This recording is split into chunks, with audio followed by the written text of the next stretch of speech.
ಪ್ರಾಸಿಕ್ಯೂಷನ್ಗೆ ಅನುಮತಿ ಕೊಡ್ತಾ ಇದ್ದಂತೆ ಸಿಎಂ ಅಲರ್ಟ್ ಆಗಿದ್ದಾರೆ. ಶಾಸಕರು ಸಿಎಂ ಪರ ನಿಲ್ಲುವಂತೆ ಮನವಿ ಮಾಡೋದಕ್ಕೆ ಸಜ್ಜಾಗಿದ್ದಾರೆ.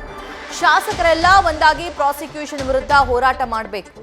ಸಚಿವರಂತೆ ಶಾಸಕರನ್ನು ಕೂಡ ಹೋರಾಟಕ್ಕಿಳಿಸೋದಕ್ಕೆ ಸಿದ್ದು ಈಗ ರೆಡಿ ಆದಂತೆ ಕಾಣಿಸ್ತಾ ಇದೆ. ಒಂದು ಕಡೆ ಲೀಗಲಿ ಯಾವ ರೀತಿಯಾಗಿ ಫೈಟ್ ಮಾಡಬೇಕು ಅದನ್ನ ಮಾಡ್ಕೊಂಡು ಹೋಗ್ತಾರೆ. ಮತ್ತೊಂದು ಕಡೆ ಅವರಿಗೆ ಬೆಂಬಲ ಬೇಕು, ತಮ್ಮ ಸಚಿವರ ಬೆಂಬಲ ಬೇಕು, ತಮ್ಮ ಶಾಸಕರ ಬೆಂಬಲ ಬೇಕು. ಆ ಬೆಂಬಲ ಪಡೆಯೋದಕ್ಕೆ ಈಗ ರೆಡಿಯಾಗಿದ್ದಾರೆ ಸಿಎಂ. ಗುರುವಾರ ಶಾಸಕಾಂಗ ಪಕ್ಷದ ಸಭೆಯನ್ನ ಕರೀತಾರಂತೆ. ಆ ಸಭೆಯಲ್ಲಿ ಎಲ್ಲರ ವಿಶ್ವಾಸವನ್ನ ಗಳಿಸೋದಕ್ಕೆ ಈಗ ಸಿಎಂ ಕೂಡ ರೆಡಿಯಾಗಿದ್ದಾರೆ.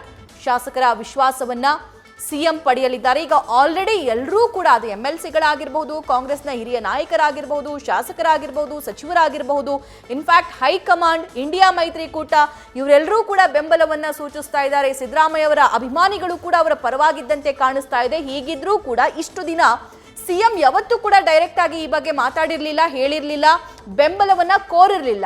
ಆದ್ರೆ ಗುರುವಾರ ಆ ಕೆಲಸಕ್ಕೆ ಮುಂದಾಗ್ತಾ ಇದ್ದಾರೆ. ರಾಜ್ಯಪಾಲರ ವಿರುದ್ಧ ಶಾಸಕಾಂಗ ಸಭೆ ನಿರ್ಣಯ ಆಗೋ ಸಾಧ್ಯತೆ ಇದೆ. ಇನ್ನು ಹೋರಾಟಗಳಿಗೆ ಶಾಸಕರ ಸಹಕಾರ ಕೋರಲಿದ್ದಾರೆ ಸಿಎಂ.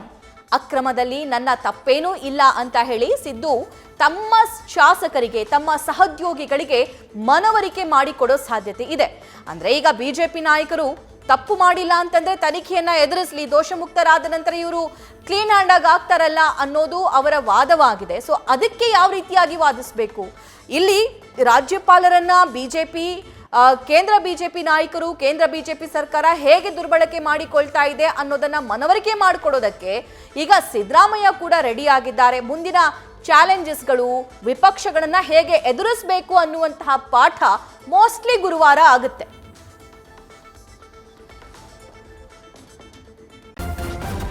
ನ್ಯೂಸ್ ಫಸ್ಟ್, ನಿರ್ಭೀತಿಯಿಂದ ನಿಮ್ಮ ಪರವಾಗಿ.